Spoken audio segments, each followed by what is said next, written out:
the performance under Modi has been subpar. The 10 years before Modi came to power, Indian economy is growing at 7.6% per annum. Under Modi, growth rate has come down to 5.6%. Even if we live outside the COVID period, is 6.8%. What I would say is, but for Modi, we would have reached the third place faster than it is going to happen, you see. And this deceleration in the economy is because of Modi's blunders, like demonetisation, the contractionary fiscal and monetary stance that was taken in the first term of his, the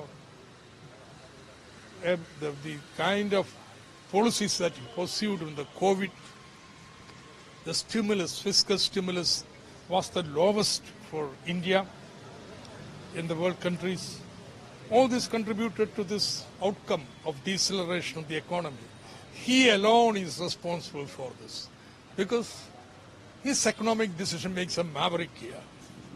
How do you explain demonetization? The haphazard manner in which GST was rolled out.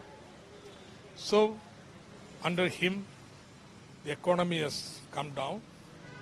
Despite that tom-tomming about 7.3% growth, fact remains agriculture grew at 1.8%.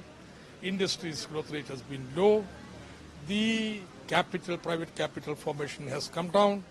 And it is also a fact that demand, aggregate demand is below par.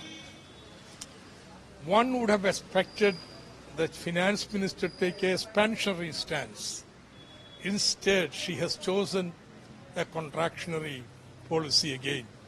Last year, government expenditure GDP was 15.1%. This year, it is 14.6%. There's no rational way of describing what they are trying to do. The budget, actually I heard the entire budget speech and I expected something more beneficial to the entire country.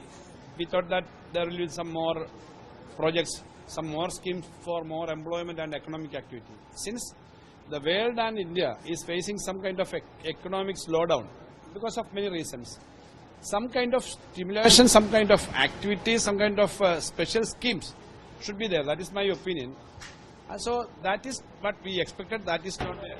Routine budget, very confidently they are saying that when we are coming back we will do. So there is no question of changing any kind of our policies. That is what I felt. And if you take the case of Kerala, I think like many other states, I don't know the exact situation of many states, but for Kerala, this is disappointing. Actually, for the many schemes, our social security schemes like free house for all and social security pension for 62 lakh people, these kind of social security is there. But not only that, we have a lot of other areas which we are spending, and the union government is also accepting us as a model government. That is why Niti Aayog is giving the awards like that, you know. So in this area, we expected some more kind of some involvement for helping the state, but it is not there. And if you take this total strength of the union government budget, finances, I think that the total financial position of the union government is not so healthy like we think. For example, I can say that the total budget expected estimate expenditure is 47 lakh crores.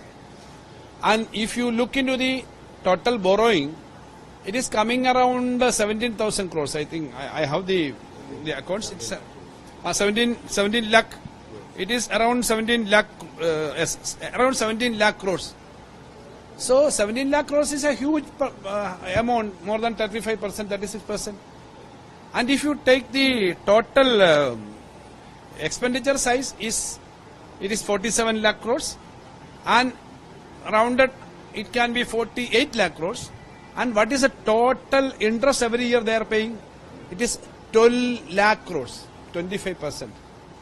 See, lot of criticism, they are saying that states are not obeying the FRBM Act. FRBM Act is applicable to both states and center. FRBM Act percentage is 3% of the GDP or GSDP. But they are taking, the present year they are taking 5.8%. Next year expectation is 5.1% of the GDP. As a state, many of the states, Kerala or many other states, all states should take not more than 3%.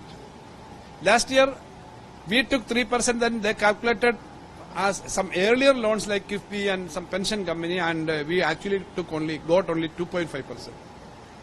While taking 5.8% and spending like this, they are saying that the state like Kerala, which is spending a lot for the development of many areas, should take only 3%.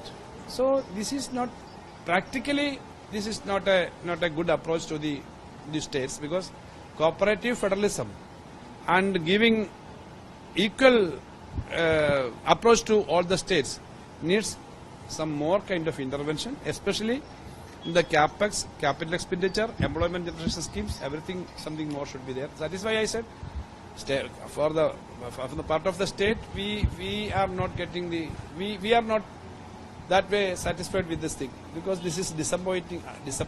It's a budget that gives the, which gives a clear direction for achieving Viksit Bharat, and which gives, which focuses on both infrastructure development on the one hand, and on the other hand, welfare of the poor.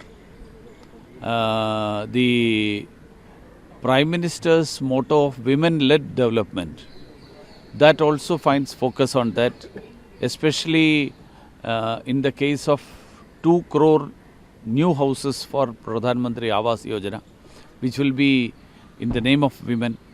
Second is the Anganwadi workers, Asha workers getting the Ayushman Bharat benefit. So all these things points out to infrastructure, welfare of the poor, and which ensures Viksit Bharat.